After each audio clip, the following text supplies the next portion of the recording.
Hello everybody and welcome back to another video here on Cobblers Vlogs, where today the Cobblers have been beaten 2-1 by Charlton Athletic, and in this video we need to have a serious conversation about why referees need to be employed full-time at this level. They need to be professional because they are seriously not good enough. They've cost us 3 points tonight. There was absolutely nothing in that game tonight between the two sides. Yes, Charlton did their homework and nullified us, but there was still nothing. That game would have finished 0-0 if the referee was better and if the referee was full-time. Put a Premier League referee on that game, that penalty doesn't get given. Some of the yellow cards that were ridiculous doesn't get given. 7 or 8 minutes of stoppage time are added on because of all the Charlton time wasting rather than 4, which was just ridiculous. So there's a lot of things that we need to address about referees in this video. We're also going to talk about the Cobblers as well and why they didn't do enough to win the game. I'm not saying that the referee's the reason we lost, but the Cobblers didn't quite do enough to win that game tonight, and we're going to talk about that as well. So drop a like on the video, hit subscribe, and let's get into this match review. Okay, so starting off the video then, we need to have a serious conversation about referees in the EFL. They need to be made professional. There needs to be the funds to get these referees in from a Monday to Friday, doing training like they are in the Premier League, doing these kind of match scenarios, match drills, watching clips, talking to each other, because they're not at the moment. Monday to Friday, they're in a 9 to 5 job or any other kind of job, and they are not professional and they're not good enough because they're not getting the training that they need to be able to referee professional football matches. The footballers are professional, the coaches are professional, the medics, all of that. Everything about football clubs is full-time apart from the referees. Everything about the EFL is full-time apart from the referees, and that needs to change, and it needs to change very, very quickly because the referee has cost us the game tonight. The penalty was just the most ridiculous decision I've ever seen. Both players 50-50, balls up in the air, they're both going for it. Horsfall's done Sowerby's done nothing wrong, Foster Caskey's done nothing wrong. They both end up injured out of it, which probably also shows you everything you need to know about the fact that none of them have done anything wrong. So the referee completely got that wrong, in my opinion. He then got loads more decisions wrong after that. Ryan Edmondson, Charlton just played a simple, standard ball back to the keeper. Edmondson was pressing it.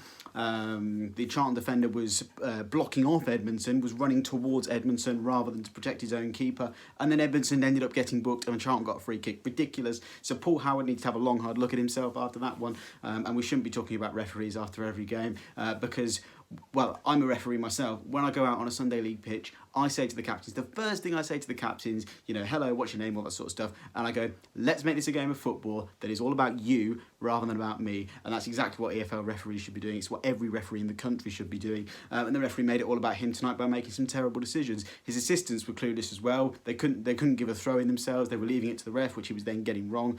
So really, really poor all round. Some really bad decisions. Charlton were time wasting, didn't take any notice of that. So I think there just needs to be a lot more training on referees at the minute because it's too easy to go from here to here in terms of that kind of progression. And yeah, they need to be professional. Everything about the clubs are professional. Everything about the EFL is professional apart from the referees, and that needs to change. Okay, so there's my little rant about referees at this level. They're not good enough, need to be made professional, and they've really cost the Cobblers tonight. Finn NTFC on Twitter has said that we can't really blame the ref. He says, we didn't really get a hold of the game. Referee wasn't good, but we can't blame the ref. The overall team performance was poor, in my opinion. I think poor is probably a bit harsh. I just think we couldn't get going. I think we looked tired. We just couldn't really get going at all, and I think that's probably the reason why we lost the game. But there was nothing in the game. Charlton, they weren't, creating chance after chance after chance after chance. They weren't dominating the game as such. So I think to say that it was a game that was dominated by Charlton, yes, they dominated the ball, but they didn't really do anything with it, and the referee gave them pretty much everything that they got out of the game anyway. So I think, yeah, harsh one on the Cobblers. But we couldn't get going. We looked tired. It's probably catching up with us. We've played so many games recently. Let's have a look.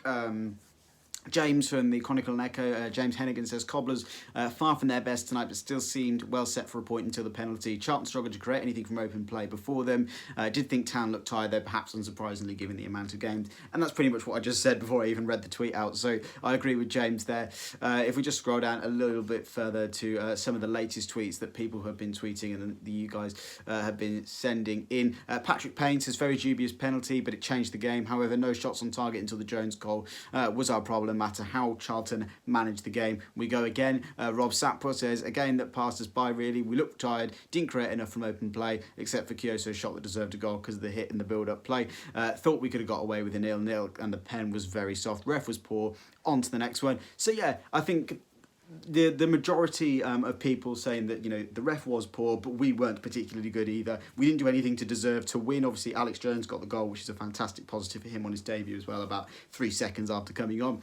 We didn't really do anything to deserve the win, but we didn't really do anything to deserve to lose. The referee kind of did that for us. And like I said, referees need to be professional at this level because they are simply not good enough. So that's basically my overall thoughts on it. Referee was poor.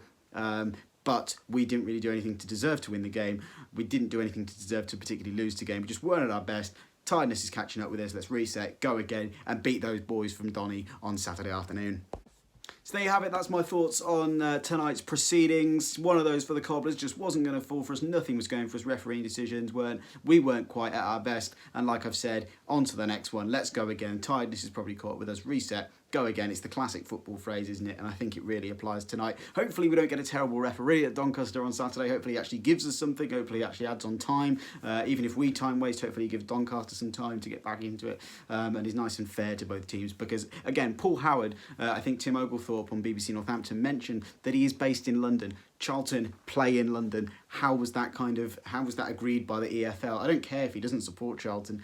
A London referee shouldn't be refereeing a London team. You know, get someone from, you know, elsewhere. Obviously, you want to be local because of the virus and all that kind of thing. But get someone from elsewhere in that isn't, you know, from London, refereeing a team from London. I know London's massive, but I still don't care. Get somebody that's more neutral in, and get somebody that can actually referee, and get some professional referees in on wages that are in Monday to Friday, training and improving on their game. Anyway, I'm going to shut up about referees now. So yeah, that's going to be everything. Cobblers weren't at the best tonight. Didn't deserve really to lose. Didn't really deserve to win. And I think 0-0 is probably how it would have ended had that penalty not been given. So that's going to be it from me. Make sure to drop a like on the video if you've enjoyed it. Let me know what your thoughts are. Was it all the referees' fault, or was it the Cobblers being poor themselves? I think it was a mix of both, and so do most of the people on Twitter. So let me know in the comments what you guys think. Don't forget to check out our partners Fan Hub as well. The app has launched. There is a 1,000 fan plus queue to get on the app at the minute. So you want to go and sign up so you can get as far ahead in that queue as possible. Every now and again, Fan Hub are going to be sending me codes to release to you guys so that you can skip the queue. So make sure you're following us on Twitter and Instagram. Both of those links will be in the description, so you can skip the queue and get on Fan Hub. Also, thanks to our Patreon supporters as well. Adam Page, Jason Rodhouse, Mike Fuller, Dan Wiseman, and who's the other one? Luke NTFC. How can I forget? Thank you very much for your support. If you want to help us and support us on Patreon, do have a look at the link in the description. So that's going to be all from me. Thank you very much for watching. Like I said, please hit the like button, hit the subscribe button as well. I've been growing rapidly recently, so thank you very much for your support. Until next time, I'll see you later. Bye-bye.